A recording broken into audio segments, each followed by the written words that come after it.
Hello दोस्तों, आज हम पहुंचे हैं थिएटर में। अब मैं थिएटर में क्या बताने वाला हूं आपको कि थिएटर तक मूवी पहुंचती कैसे है। उसके अलावा प्रोजेक्टर रूम जो होता है, आपको पर्दे पे जो बड़ी सी पिक्चर दिखाई देती है वो कैसे दिखाई देती है, प्लस वहां कौन कौन सी मशीन्स होती है और वो क्या क्या काम करती है। तो हम जानेंगे आगे। प्रोजेक्टर रूम जो है उसकी तरफ हम चलते हैं और समझते हैं कि प्रोजेक्टर रूम में क्या क्या होता है। तो दोस्तों, कुछ ऐसा अपना प्रोजेक्टर रूम जो है थिएटर में वो दिखाई देता है। इसमें आपको सामने एक एसी दिखाई दे रही होगी यहाँ पे, और कुछ मशीन्स पड़ी हुई है। ये मैं आपको बताऊंगा अभी आगे क्या क्या काम आती है। सबसे पहले एक इंटरनेट कनेक्टिविटी चाहिए ताकि आप मूवी जो आती है उसको डाउनलोड कर सके।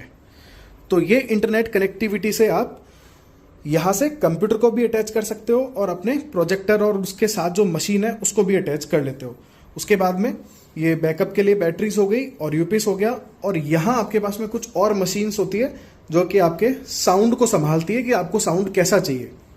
लेकिन मशीन को स्टार्ट करने से पहले और प्रोजेक्टर को स्टार्ट करने से पहले आपको यूपीएस को रन करना जरूरी है। अब आप बोलोगे भाई यूपीएस को ऑन क्यों करें? अगर यूपीएस ऑन नहीं होगा तो आपको पावर बैकअप कैसे मिलेगा? एकदम से अगर चलती फिल्म में, मूवी में अगर लाइट चली गई तो आपको पावर नहीं मिलने वाली है, फिल्म वहीं रुक जाएगी। इसलिए यूपीएस आपको 5-6 मिनट की पावर बैकअप दे देता है ये वाला, और ये छोटी बैटरी जो पड़ी हुई है, और फिर आपको उसी मीन टाइम में जाके और जनरेटर ऑन करना होता है। अब यूपीएस के काम करने के बाद ये मशीन जो है वो देखो ऑन होना शुरू हो जाएगी। आप इसको दबाओगे, ऑफ, ये ऑन हो गई। ये इधर से भी आप ऑन ऑफ कर सकते हो, ये सारी तभी काम करेगी। ये जो मशीन है, ये जैसे यहाँ पे आपको 6 चैनल दिखाई दे रहा होगा, इसको ऑन करोगे तो ये रन करेगी आपके प्रोजेक्टर के साथ में। साउंड वही आएगा जो प्रोजेक्टर में चल रहा है। आप चाहो तो इसमें से एक यूं केबल निकाल सकते हो और अपने फोन से या अलग से आप जो चाहो, सिर्फ साउंड या म्यूजिक बजाना चाहते हो तो वो भी अंदर आपको सुनाई देगा। अब अपना जो ये प्रोजेक्टर है, सिंपल सा प्रोजेक्टर, बहुत छोटा सा होता है, लेकिन ये सामने अगर आपको दिखाई दे रहा हो तो ये पर्दे तक लेके जाता है, आपकी इमेज को वहां पे शो करता है।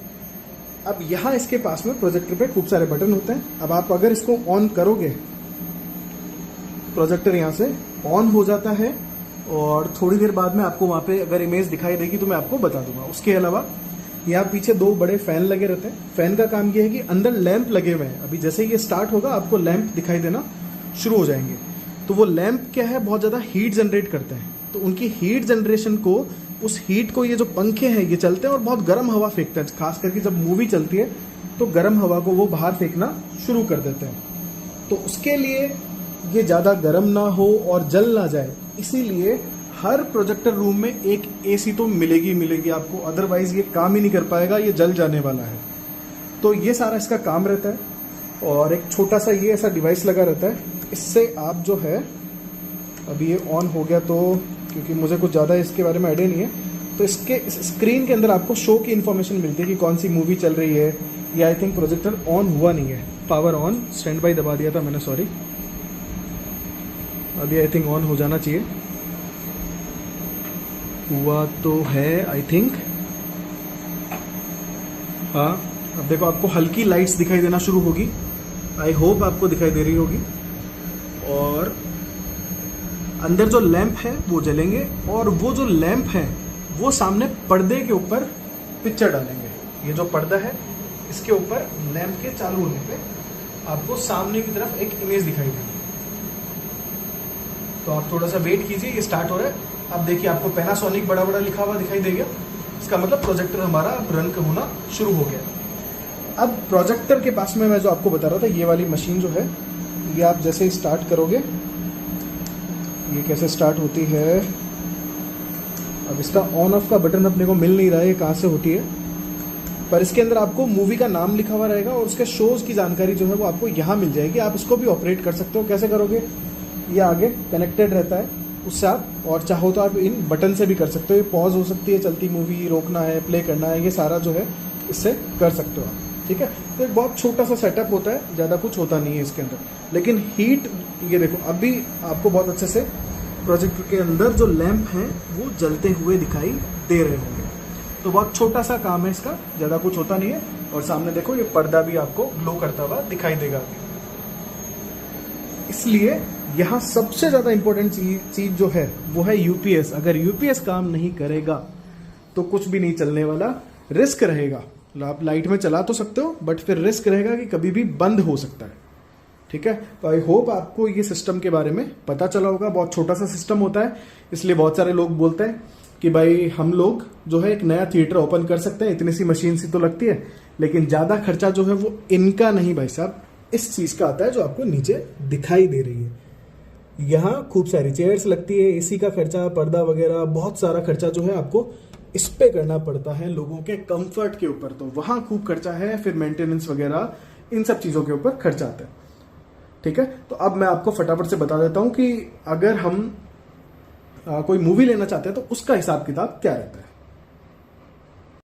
Welcome back. और मुझे उम्मीद है कि आपको अंदर जो मशीन्स थी उनके बारे में पता लग गया होगा। और ये करते हैं कि फिल्मों में जो खर्चा आता है फिल्म लगाने में वो कितना होता है। पहले क्या होता था कि जब रील वाली पिक्चर लगती थी, पहले रील लगती थी और उससे प्रोजेक्टर के थ्रू दिखाया जाता था। अब प्रोजेक्टर डिजिटल हो गए हैं, फिल्म आती है, डाउनलोड हो जाती है, तो जो डिस्ट्रीब्यूटर है उससे पहले ही बात हो जाती है।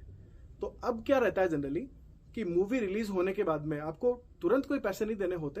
पहले 7 दिन जो है, जनरली ऐसा होता है मूवीज में कि पहले 7 दिन जो भी टोटल कमाई होगी आपकी टिकटों को बेच के, उसका 50% जो है वो डिस्ट्रीब्यूटर के पास रहेगा और 50% जो है वो जो थिएटर मालिक है वो रखेगा। फिर 7 दिन पूरे होने के बाद में ये मामला आ जाता है 25% पे। अगले 7 दिन आपको सिर्फ 25% देने हैं डिस्ट्रीब्यूटर को और 75% रहेगा थिएटर ओनर के पास में। और अगर उससे भी ज्यादा मूवी टिकती है तो ये रेशियो जो है 12% के आसपास आ जाता है। 12% जाएगा डिस्ट्रीब्यूटर को और बाकी का बचा हुआ जो हिस्सा है लगभग 88% वो रह जाएगा थिएटर के मालिक के पास में। और ये रेशियो जो है इस तरीके से सप्ताह वाइज जो है गिरता चला जाता है। अब कुछ मूवीज जो है वो बहुत ज्यादा पॉपुलर हो जाती है तो उसमें जरूर थोड़ा ऊपर नीचे ये रेशियो हो जाता है, बट जनरली जो है जो मैंने आपको अभी बताया उस तरीके से ये काम करता है। पहले क्या होता था, रील लेके आनी पड़ती थी तो मूवीज पुरानी हो जाती या नई कोई खरीदता तो उसके खूब पैसे लगते थे। अभी भी जो बहुत ज्यादा डिमांड वाली मूवीज है उनमें थोड़ा ये रेशियो में फर्क आ जाता है, बट ये मैंने आपको जनरल एक आइडिया दिया है जैसा मुझे इन्होंने बताया कि भाई लगभग इतना जो है हमारा इसके अंदर रेशियो रहता है। और मैं उम्मीद करता हूं कि आपको ये वीडियो जो है अच्छा लगा होगा और आपको समझ भी आया होगा जो मैंने बताया।